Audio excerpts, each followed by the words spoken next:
Hi, Melanie. Thank you so much for joining us today. I'd like to get right into it and ask our first question. Can you tell us a little bit about your background and how you became involved in animal rights activism? Yeah, actually, so I can, talk about what led me to do the work I do on Sure. raising awareness of the psychology of eating animals, and of relationships and communication. It really evolved out of my own life story.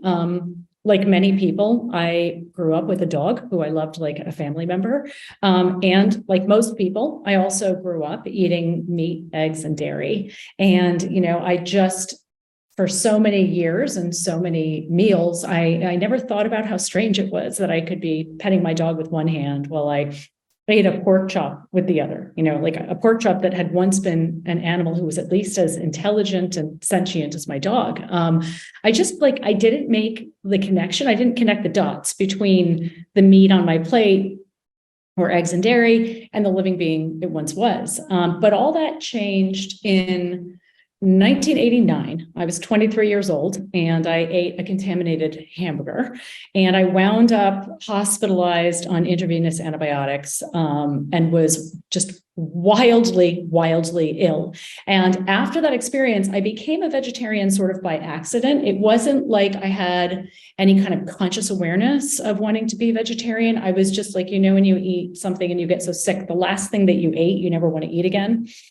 That was what I felt. So I became, as I said, like a vegetarian sort of by accident. And of course I had to like learn how to cook for myself and, how to shop and, this exploration inevitably led me to information about animal agriculture. And then, what I learned shocked and horrified me. I mean, I literally could not wrap my brain around the extent of the suffering of, non-human animals. One day more animals are slaughtered globally than the total number of people killed in all wars throughout history, for the meat, egg, and dairy industry. I just could not believe what I was learning. And also the extent of harm to the environment. We know that animal agriculture is a leading driver of climate change, among many other problems.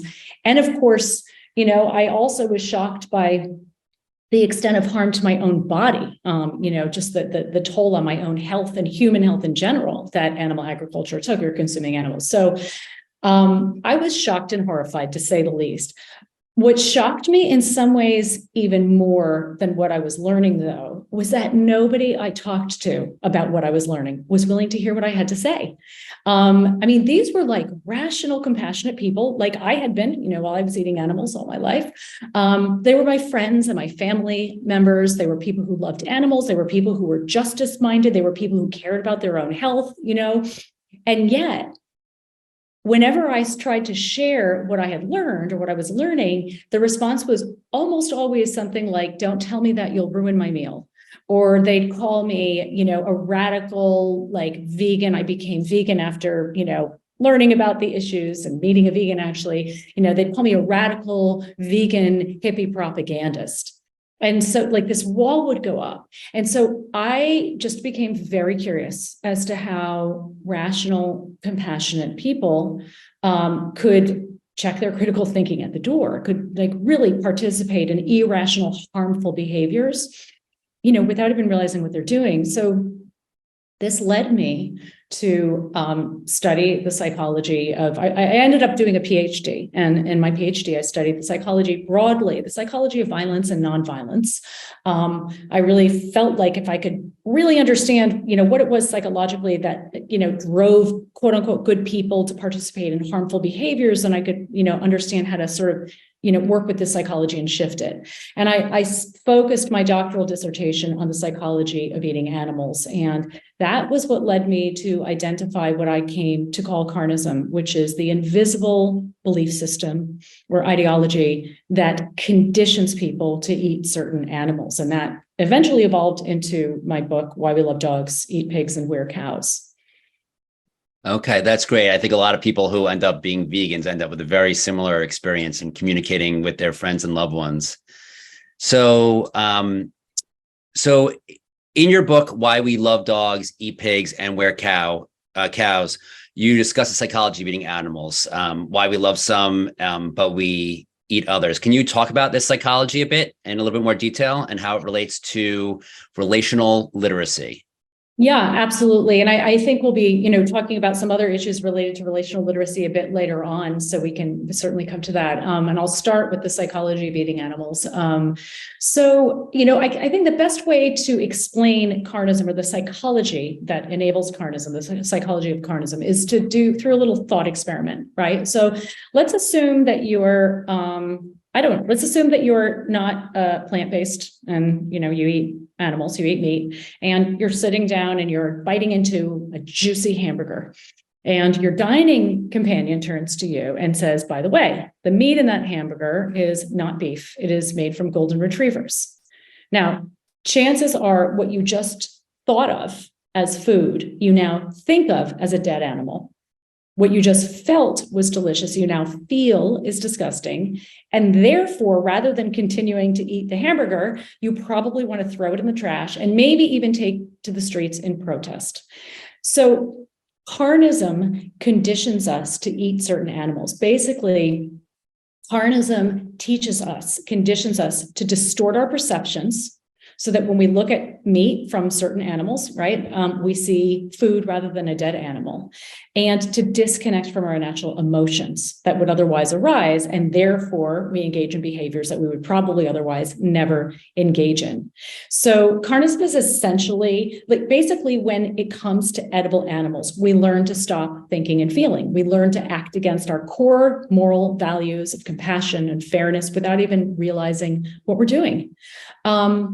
And carnism it's essentially the opposite of veganism, right? We tend to think that only vegans and vegetarians follow a belief system, right? But the only reason that we learn to eat pigs but not dogs, for example, is because we do have a belief system when it comes to eating animals. So when eating animals is not a necessity, which is true for many people in the world today, people who can make their food choices freely, then it's a choice. And choices always stem from beliefs, but we don't recognize that we have a choice when we're eating animals, because most of us grow up believing it's just the way things are. Eating animals is just the way things are. It's the way things are supposed to be. We're never encouraged to pause and ask ourselves if this is something we really believe in, if this is something we really want to do. So just a couple of other things about carnism that are important to be aware of. Carnism is a special kind of belief system. It's what's called a dominant belief system.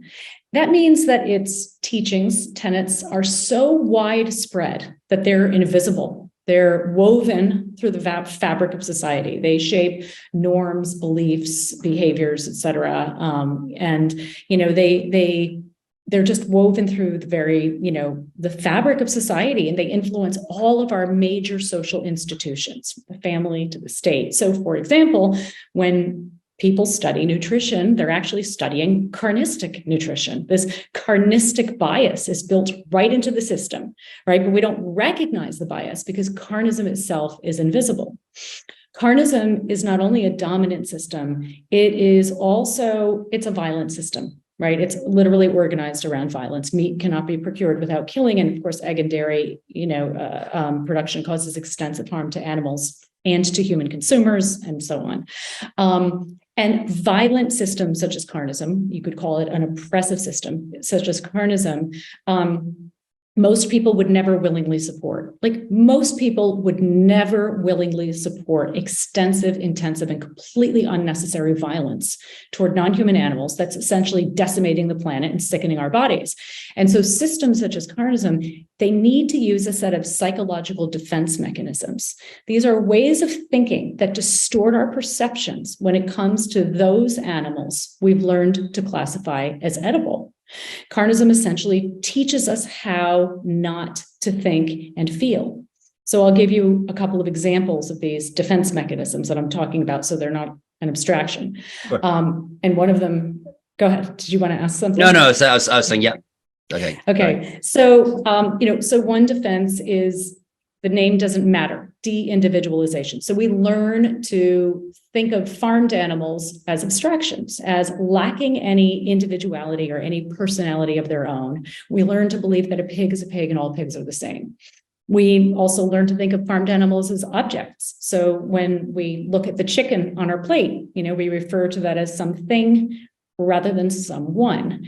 These are distancing mechanisms. They distance us psychologically and emotionally from the truth of our experience. Another defense mechanism is justification, right? And the way that we learn to justify eating animals is by learning to believe that the myths of eating animals, the myths of meat, eggs, and dairy, are the facts of eating animals. There's this vast mythology surrounding eating animals that we all learn to believe is our truths when they're actually fictions, right? All of these myths fall under what I refer to as the 3 ends of justification. Eating animals is normal, natural, and necessary. And of course, these same arguments have been used to justify violent practices throughout human history, from male dominance to heterosexual supremacy. So what happens to all of us, though, is that we're all born in, whether we want to be or not, we're all born in to this system, because carnism is dominant, it's widespread. And so we all internalize carnism. We all learn to look at the world through the lens, through the eyes of carnism. We all internalize these defensive ways of thinking.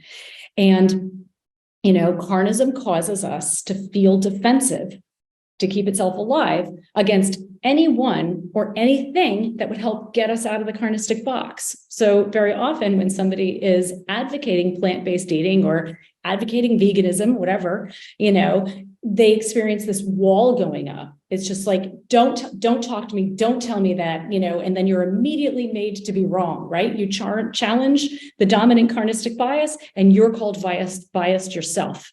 You express concern or sensitivity around what's happening to the animals, the environment, our own bodies, and all of a sudden, you're an overly emotional, therefore not rational, sentimentalist animal lover, right? These are ways of shutting down the conversation. And, when you think about it, first of all, this argument that people who are advocating, that are advocating for more sensitivity, has been used to discredit and silence the voices of people who have challenged dominant violent systems throughout history. The suffragettes were called hysterical.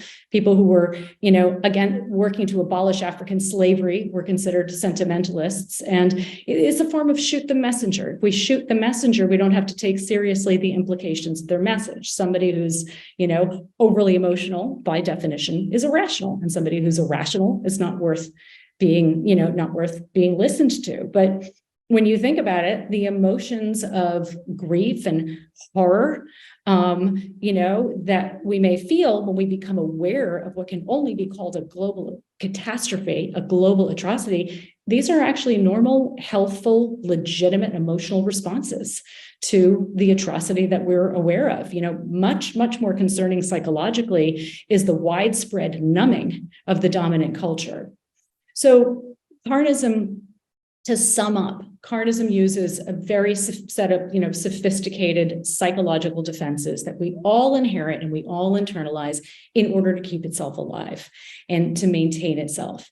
And so many people who become vegan, who become plant-based, feel just incredibly frustrated and can very easily end up despairing because this defensiveness is internalized among the people around them.